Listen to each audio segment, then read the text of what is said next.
Hi kids, welcome to another edition of Miss K's Earth Science. Today we are going to continue Unit 7. This is one of the most fun lessons to teach, and I want to acknowledge that this might be tough to learn from a video, and especially without doing a little bit of practice. But this is where we are. I'm going to show you how to do it. Grab your reference table. You will need page 13 of your reference table, page 13. Might want to jot down some notes, otherwise you can always rewind and play this video so that you can answer the questions that are going to be entitled Station Models. And station models is a way for people internationally to share weather and climate data. Now you might recall weather and climate are not the same. Weather is short term at a specific location and time, the short term weather conditions at a specific place in time. Right now it's gorgeous and sunny, somewhere else it's snowing, somewhere else raining, whatever. And climate is long-term observations over many years of observations in much vaster, more vast areas. Anyway, people want to discuss what's happening. If I want to know what the weather's going to be like in a few days, I just have to see what's happening west of here, because we're in New York, and the winds travel from the west towards the east across the United States. So I might call up the people in California, hey, what's going on there? And instead of having to explain it, they could just send me a station model. I could see exactly what's going on there. Things will change over the course of, the wind blowing and everything else, but I can have an idea. Station models is a way for people internationally and across borders, whether those are state or country borders, to communicate weather data in a short and simple way. And it's very cool. It uses symbols. I'm going to show you how. Grab a pen and put on my slideshow entitled Station Models. Let's begin. Okay, so today we're going to learn about station models. A station model, again, is a way to abbreviate weather information. And this is a satellite view from NOAA. You might have heard of these folks, NOAA, this symbol. It stands for the National Oceanic and Atmospheric Administration. They're wonderful scientists. They're doing real deal climate studies, and they can tell you just regular everyday weather, and they can, of course, tell you about much more detailed information. This is a typical weather map, has lots of information on it, but a lot of it's in code. So I want to show you what station models do. First, if we're going to be talking about the weather, we should know what exactly we're talking about. What weather variables are the most important for weather forecasters to measure? And just like the entire weather unit started, temperature is the first thing we talk about. Temperature, of course, directly affects the pressure, the barometric pressure, which is measured with a barometer. That will, of course, determine the wind speed and direction, because wind blows from high to low. And the bigger the gradient between the pressures, the faster the wind speed, right? Cloud cover. Cloud cover has to do with humidity. So that also plays into temperature, then pressure, then wind, then cloud cover, and of course precipitation, whether or not it's happening. And then there's something called visibility. That means how far into the distance can you see? On a clear day where there's no humidity, you could see many miles into the distance. And then there are days where it's raining and you can't see very far. Then there are foggy days or blizzard days where it's just whiteout conditions and you really can't see far at all. So these are the 6 weather conditions that are going to be abbreviated on a symbol known as a station model. Well, how? Here's a image of the United States, a map of the United States with all of the states highlighted in different colors. Of course, they always cut out Alaska and Hawaii and put it onto the map. Hawaii's way to the west, and Alaska's way north and west of here, but they're ours, so we kind of cut them out and paste them onto a map. This map has no symbols on it. So what would it look like if it did? Well, here is a map of the United States. My apologies, some of New York got cut off. But this, the reason I'm not worrying about this so much is that there are these symbols, and you'll notice each of these symbols, if you can see, there's a circle with a line, and then there's a bunch of numbers surrounding it. And those circles sometimes look a little bit different. Sometimes they're totally filled in. Sometimes they're totally empty. Sometimes that line is coming out of the top. Sometimes it's coming out of the side diagonally. Sometimes it has these little things attached to it and the numbers change, those are different weather conditions. This is a cold front, and this is part of a warm front. We're going to talk more about these in this unit, but I wonder if you remember what L stands for. That is a low pressure system, and you might recall cloudy, low, warmer rain or snow. So L's are usually drawn with red as their color because they're warmer than cold fronts or cold or high pressure systems. Here's the same image zoomed out. This is showing the rest of that warm front. And I want you to notice this shape. It's hard to see it here, but it's often drawn as a shark fin shape. This one's a little high, but if we brought this down, you might kind of see a shark fin shape. That is the way the winds go across the United States. We're going to talk a lot more about that in the coming videos. Okay, so how do weather forecasters show weather conditions in an abbreviated form? Can't we say all that information in a short, concise way, or does it have to be all long-winded, right? The station model is how we do it. The station model is a diagram used to indicate and abbreviate weather conditions occurring at a specific location and time. They're weather conditions. They're not climatic conditions. They are weather conditions. So all 6 of those variables we want to be able to abbreviate short and sweet. Now, this is a clock. And maybe you've seen clocks like this in your life. Does it matter that there are birds on the clock and not numbers? Can you still tell what time it is? I bet you can. This is, of course, the hour hand. It's short. This is the minutes hand. It's long. And these birds, they mean something. It's not the fact that the bird is there. It's the position of the bird, right? So this is 12. This would be 1, 2, 3, 4, 5, 6, etc. So this is probably 10. And this is 10 minutes after 10. This would be 10:10. Whether it's AM or PM, doesn't matter, but we know that it's 10 o'clock. 10 minutes after 10 o'clock. Why? Not because of the birds. We don't need the numbers. We need to know the positions of the numbers. So that's how we can tell. We can still use this clock even though there are no numbers on it. Same with this. This is a clock with farm animals on it. This is not horse, pig, o'clock. This is 9 o'clock. We know that because the horse is in the 9 position, the pig is in the 12. We can see the short and the long hands. So it's not about the duck or the turkey or the cow or the chick, right? It's about the position of these animals. We can tell what's going on just by understanding what the positions mean. It doesn't matter whether it's a novelty clock or a clock with numbers. It just matters the positions. If we know what the positions around this circle mean, then we could still tell the time. That's exactly how a station model works. This is a station model. There is tons of information in this little diagram. This station model is on page 13 of your reference table. Page 13 looks like this. It is the same page. It is the same page as the temperature and the pressure scale. That's not an accident. This is going to become very helpful later. And this is what it looks like. So what's on screen right now, I'll move the paper in a second, is this little box. It's showing an actual station model. But right beside the actual station model is this.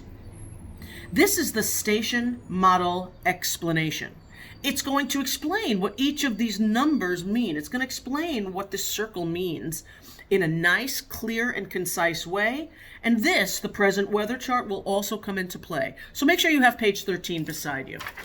Okay, this is a station model. And the numbers have meaning, but what's even more important than the number itself is the position of the number. So this 28 is to the top left. There will always be a number to the top left. This little star with this little fraction, each of these are to the immediate left of the circle. This 27 is to the lower left. Each of these positions, top, middle, bottom left, and top, middle, bottom right, have meaning. The position will tell you what the meaning is. And every station model will begin with a circle. That circle will sometimes look like this, filled in about 3/4 of the way. Sometimes it will be just wide open, just an open circle, nothing filled in. Sometimes it will be entirely filled in black. That has meaning too. And then there is this stick and these little lines. These little lines are called feathers. They're just called feathers. Don't worry about it.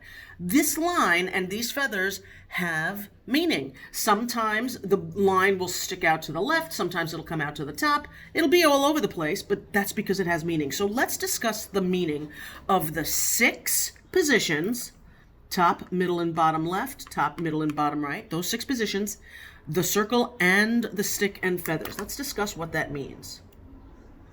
So again, this is in your reference table. Here's the station model, but here's the station model explanation. So the 28, here's the explanation. The 28 is the temperature. Now you'll notice there are no units on the original station model. There's no units on this. That's important because we're abbreviating. The units are implied.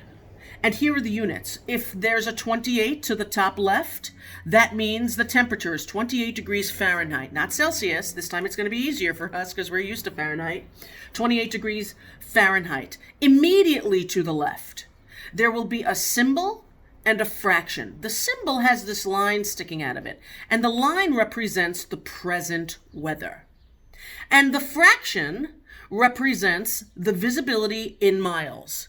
So if we just look at this part of the chart, we can tell that wherever we place this station model, it's only 28 degrees Fahrenheit. It's very cold.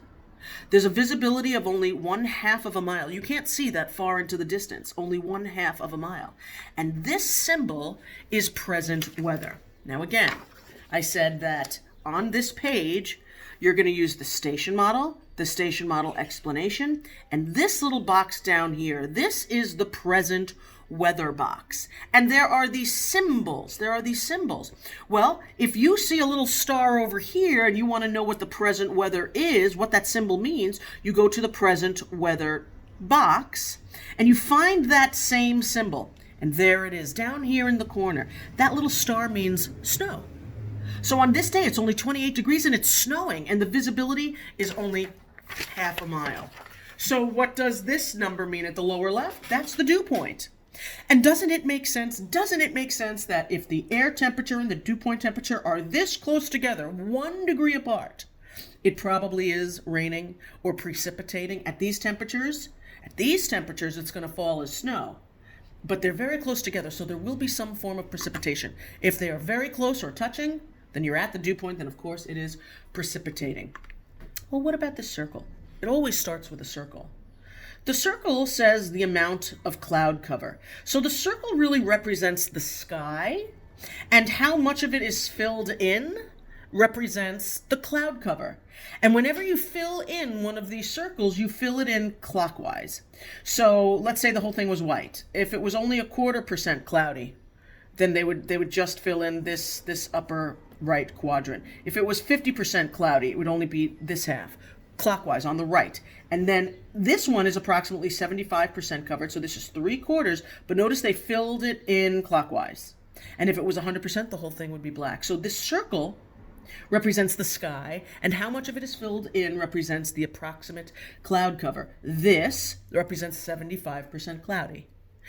And this stick also has meaning, and you'll notice it's labeled. So this is easy. We can always figure it out because it's labeled. It's going to tell you what it is. This one, because it's coming out of this side of the circle, it's pointing at a specific compass direction. Think about what a compass looks like. This tells you the wind direction. And remember that winds are named after where they come from. And so this is wind coming from the southwest. Southwest. Remember, wee, right? W-E, north, south, west, east. So if it's coming from here, they're going to point it out of this side. It's coming from the southwest. But how fast is it blowing? We want to know that too. And remember that we use an anemometer to measure wind speed. Well, there's no anemometer here. They've already figured it out. So this long line, remember that these two little lines are called feathers. Down here it explains what those feathers mean. A whole feather, the long one, this long little line coming out of this stick, that's a whole feather. That represents 10 knots. A knot is a unit of wind speed. Right over here, 1 knot is equal to 1.15 miles per hour. So a knot is a little bit smaller than a mile per hour. All right, so they only call that 1 knot when it's 1.15 miles per hour. Okay, so this is 10 knots because it's a long feather. This little half feather is 5 knots. So how fast is the wind on this day?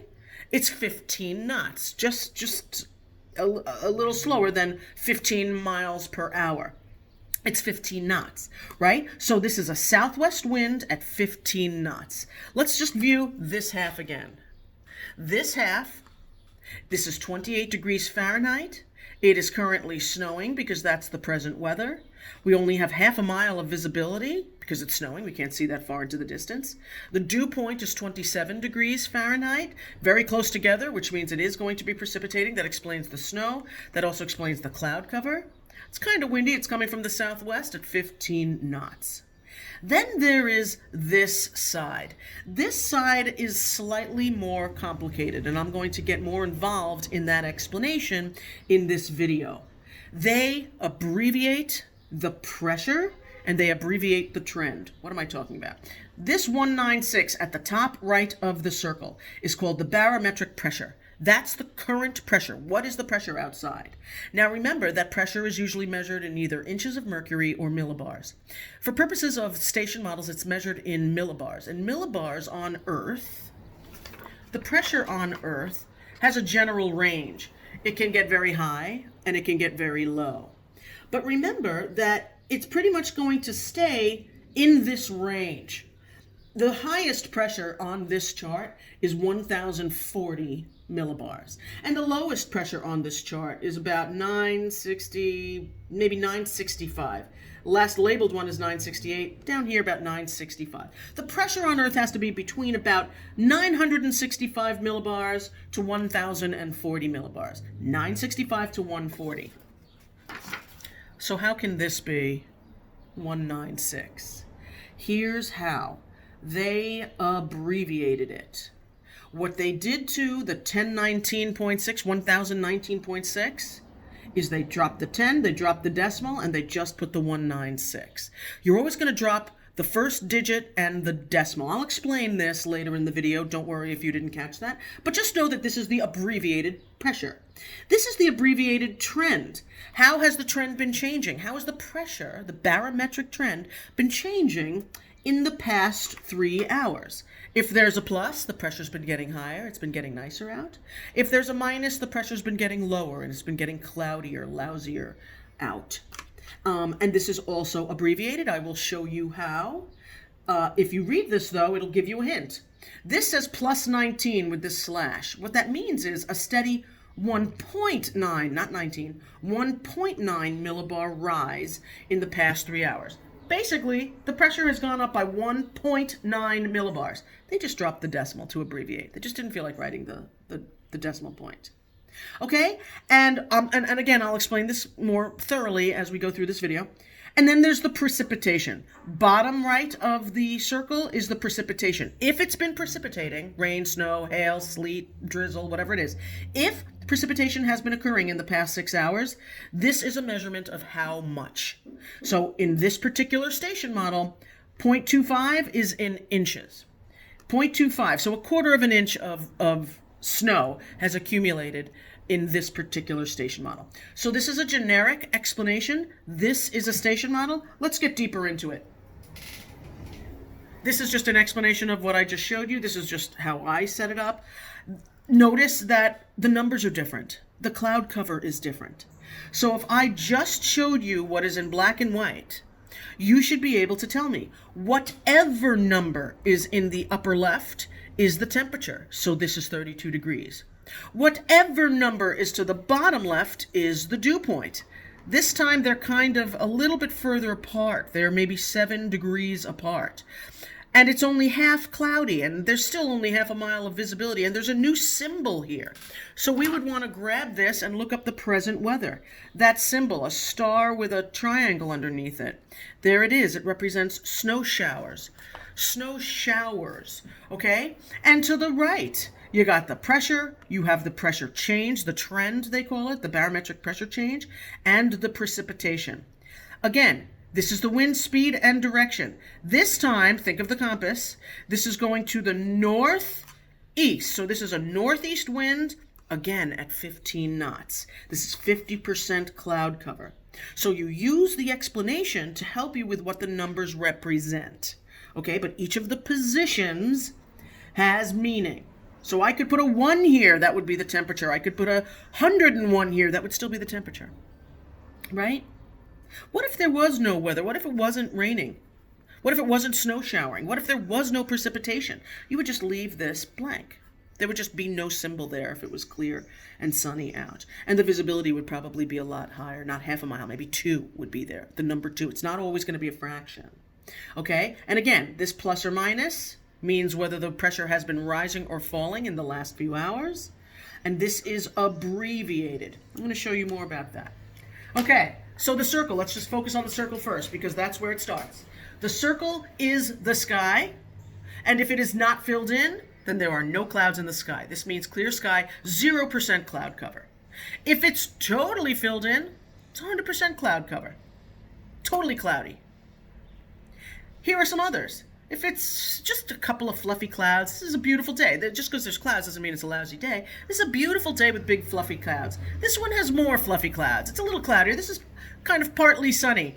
Actually, I would say partly cloudy. This would be partly sunny because there's only a little bit of sun and a lot of clouds. And then this. So this is kind of the progression. Clear, a little bit of clouds, more clouds, totally cloudy. This is the wind direction. Now this one was the one we got out off the reference table. And we already established that it is a southwest wind. You might be wondering, why is it pointing this way? Because winds are named after where they come from. So this is coming from the southwest, but it is blowing to the northeast. It's coming from the southwest, but it is blowing to the northeast. Okay? If I made a circle and I went like this, clear skies, let's say this is 75 and this is 60. That's the temperature, that's the dew point, right? So this is a beautiful day, very sunny. Let's say 2 miles of visibility, no present weather because it's not raining. But if I went like this, this is a north wind. This is a north wind at 10 knots. This is a north wind at 20 knots. This is a north wind at 25 knots. So it's windy, but it's pretty out. But this is a north wind. If I asked you, where's the wind coming from, you should say the north. But where is it blowing to? If you draw an arrow right through the diagram, it's blowing to the south, but it's coming from the north. Winds are named after where they come from because that's where the high pressure is. Winds blow from high to low. So there's high pressure in the north, blowing it to the south, okay? If I drew one like this is an easterly wind at 10 knots, but it's blowing to the west. This is a westerly wind at 20 knots, but it's blowing to the east. Winds are named after where they come from, okay?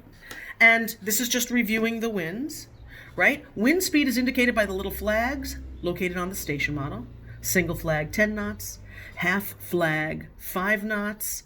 I've always taught you guys like you were in honors class. I've never seen the flag on a Regents exam, but why not teach it to you? If you should see a big triangle, that means 50-knot winds. Instead of drawing 5 lines that you then have to sit and count to 10, 20, 30, 40, 50. If you have very powerful winds, they will just make a flag. That's 50 plus 10 plus 5. That's 50, 60, 65 knots. The long ones are 10. The short ones are 5. You're not going to see any flags on your questions, but if we were in class, you would see these on your lab. I wonder if you could tell me about the cloud cover. It's 100% cloud cover. Okay? Also, calm winds, if it's really not windy, then they will just put a circle around the cloud area. And if it's not as strong as 10 knots, if it's only 5, instead of putting the little line at the top for 5, they just bring it down a smidge, down the stick, and do it at an angle to indicate 5. It's easy to misread a 10 and a 5 if that's the only thing there. A 10 would be straight out and long. A 5, if it's just 5, will be short. These two and the flag are not going to be in your questions, okay? So the ones you see are going to be very evident, either 10 or 15 or 20 or something like that. in Castle Learning, I'm not going to give you any with these. I've really never seen them on a Regents. Okay, practice with winds. Where's the wind coming from? Hopefully you're saying it's coming from the north. How fast is it going? 10, 20, 30 knots. This one, where's the wind coming from? It's coming from the southeast. Southeast. It's going to the northwest, but it's coming from the southeast at 10, 5, 15 knots. Now, I'm not going to draw on my screen, but if you wanted a northwest wind at 25 knots, north and west, right? This is west, this is north. You would draw it right here at 25 knots. There would be a long, long, and a short. A northwest wind at 25 knots would look like this. And by the way, you always draw these flags that way, clockwise, okay? This is a northwest wind at 25 knots. This, west at 60. Think about where west is. West, 60, rather than drawing a bunch of 10 lines, you would make a 50 and a 10. This is a westerly wind at 60 knots. That's how to do it. Okay? Now, the pressure. This is the hardest part of station models, and it's really not that hard. Let me just explain. In order to save space, the air pressure has to be modified to fit on the station model. To modify or abbreviate the pressure readings, simply take the last three numbers and remove the decimal. The last three numbers and remove the decimal. So let's just say that the current pressure outside was 1012.3, 1012.3. Take the last three numbers and remove the decimal. What we would put is 123. 123 here. How did we get the 123? We dropped the 10, we dropped the decimal point. We take the last three digits. The last three digits. There's 1, there's 2, there's 3. From the right, those are the last three. Drop the 10, drop the decimal. If the pressure was lower than that, if it started out as 989.8, doesn't matter. Take the last three digits and drop the decimal. 989.8. Well, the last three digits are the 8, the 9, and the 8. We will drop the first 9, we will drop the decimal, and we would put 898 on the station model at the top right. The top right is always the pressure. So this is abbreviated. It is understood to be 1012.3. This is understood to be 989.8. And you might wonder, how do you tell whether it's a 10 or a 9 in front of it? I'm going to show you in a minute. This is practice. Now, normally in class, this would be blank. I would give you all of these to do, and you would figure it out. How do you abbreviate it? How would you abbreviate 1025? Remember, last three digits, and that's what it would look like. Drop the first number and the decimal. And I don't want to say first number, because it could be a 10, it could be a 9. You're going to take the last three digits, the 2, the 5, and the 8. Get rid of the decimal, get rid of the 10. 258. This would be 682. Last three digits. 999. Last three digits. 000. Yes, you can do 000. It is understood to be 1,000 millibars.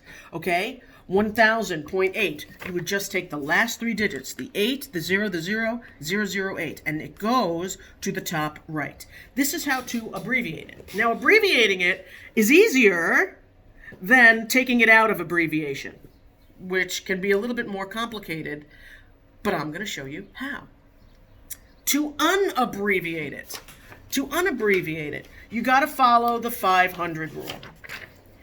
To change back the correct pressure, you add a 9 in front of the number if it is more than 500, and put a decimal one place in front from the right. So let's say it's 872. You're looking at a station model, and we're trying to figure out what's the pressure on this station model. You see 872. 872 is more than 500. If it's more than 500, if it's already a high number, you take the smaller 9. We had been dropping the 9s or the 10s, right? We dropped the 10, we dropped the 9, we dropped the 9, we dropped the 10, we dropped the 10. We have to put back those 9s or 10s. And depending on what the number is, you can easily tell whether you put back a 9 or a 10. If the number is more than 500, put the smaller 9. So you put a 9 in front of this, put back the 872, and then put the decimal in place.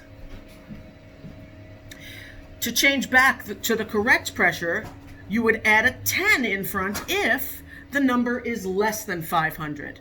And place a decimal one place in from the right. Okay, so if it's 261, that's a small number. If it's small, you need the larger 10.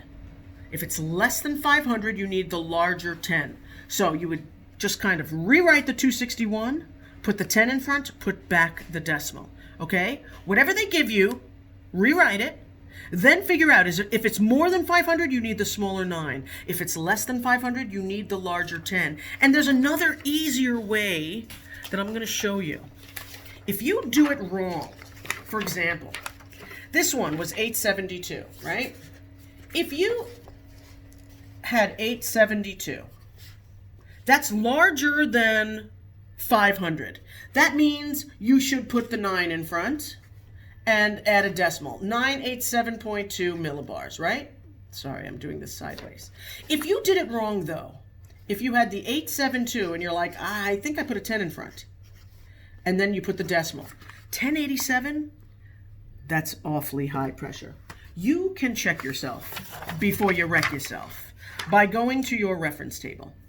Remember that the pressure has to be between 1040 and 965. It can't be higher than 1040, and it can't be lower than 965. So if you put a 10 in front of 872 by accident, that is off the charts. You're off the charts. It's too high. 1087, this only goes up to 1040. So that's off the charts. And if I did the opposite, if I had a station model and it said 261, and I was like, I have to take this out of code, I have to unabbreviate it. You write the 3 numbers, you put in the decimal, and then do I put a 10 or a 9 in front of this? Well, because it's lower than 500, you need the bigger 10. Lower than 500, you need the bigger 10. So this should be 1026.1, but if you did 926.1, which is wrong, by the way, like that one, this one's wrong. 926 is off the charts. This only goes down to 965. If you're at 926, you would be in the middle of the biggest storm. That would be off the charts. So be careful with that. This is the slide that you should look at if you forget how to abbreviate or unabbreviate. Okay, so here's practice unabbreviating.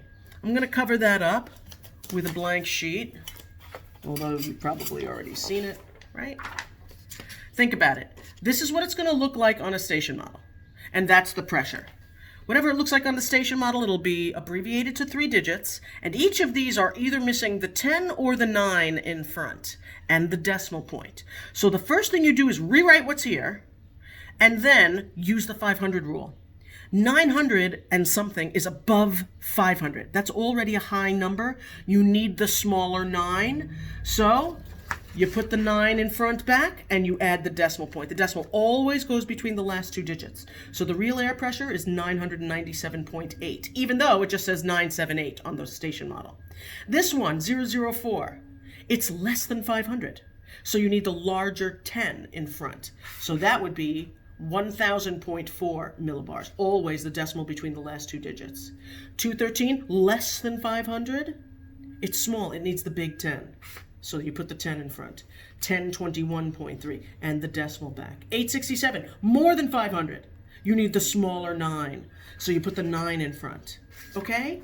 And that's how it goes. This is the hardest part of a station model. It's really not that hard. So these are the slides that you're going to need to practice with the pressure. That's going to be the thing that confuses kids the most.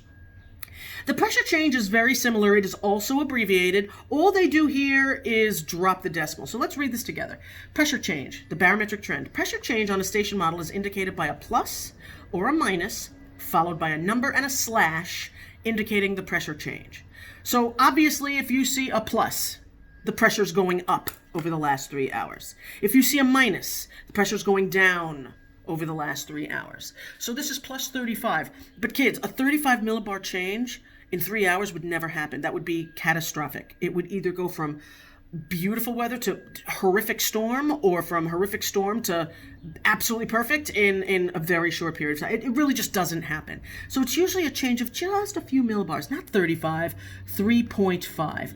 And the slash, the forward slash, means a steady rise. It's think like a graph. Rise. That would be direct, right? A direct relationship. This minus 26, it's not a change of 26 millibars. It's a change of 2.6 millibars. And now we have a backward slash, like an indirect relationship on a graph. That's a steady fall, okay? Plus 35 is a steady 3.5 rise. Minus 26 is a steady 2.6 fall. And if it's blank, or if it's just a straight line, just like a graph, no change. Okay? Steady increase, steady decrease, no change. And just drop the decimal when you're taking it out of abbreviation. This, of course, is a close-up of that present weather that I showed you. There might not be any present weather. So if you see a little comma, that's drizzle. If you see a black dot, that's rain. Smog is a combination of smoke and fog and kind of looks like a little smokestack, right? Hail, thunderstorms, rain showers, all of these symbols mean something, but you'll notice that they're all bad weather. Snow, sleet, freezing rain, fog, haze, snow shower. This is all bad weather. Well, what if none of this is happening? Then you just leave that area to the center left of the circle blank.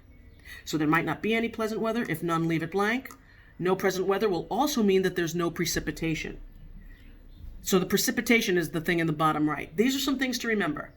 No units on station models. Remember, it's abbreviated.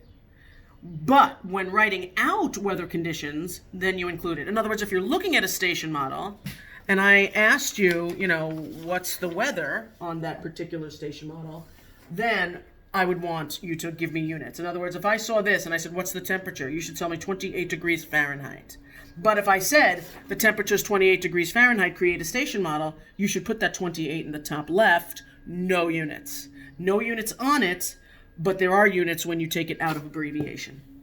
Okay, remember to abbreviate the air pressure before writing it on a station model. Use the 500 rule for unabbreviating air pressure. That means taking it off the station model.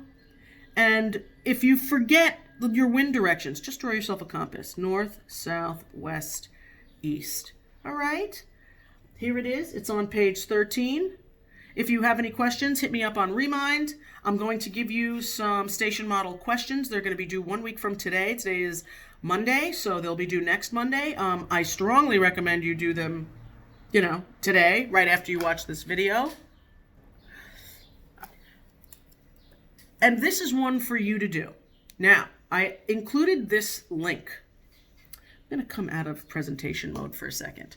I included this link for you. Let me come over here. I want you to create a station model. It always starts with a circle. So here's the circle.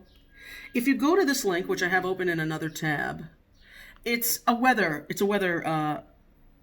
website. It's MSN Weather. But this has such wonderful information. I typed in West Hempstead for you guys as the city. The current conditions in West Hempstead, it's beautiful, 72 degrees, partly sunny. Underneath this in small letters, you might not be able to see it on screen here, but if you click the link when you go to do your work, you will. Visibility 10 miles. So we put a little 10 next to the station model immediately to the left of the circle. This has humidity, it has wind, and it has a little arrow showing wind direction, and it's this way.